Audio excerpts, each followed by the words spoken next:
এত কষ্ট করে দেখে কি মনে হচ্ছে কি করছি?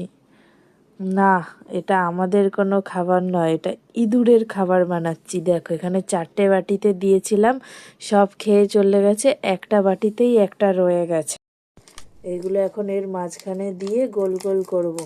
আসলে কি বলো তো, কখনো রান্না করতে গিয়ে দেখি হলুদের কৌটো নিয়ে চলে গেছে, কখনো আবার দেখি তেলের শিশি নিয়ে চলে গেছে। এই ইঁদুরের উৎপাতে আর থাকা যাবে না, ঠিক আছে? রান্নাঘরে উৎপাতটা বেশি হয়েছে, এমন দেব না। কি করেছি জানো, কড়াইয়ের মধ্যে বিষ দিয়েছি। আমরা যে কড়াইতে খাই এরকম গুলি গুলি বানিয়ে কড়াইয়ের মধ্যে দিয়েছি।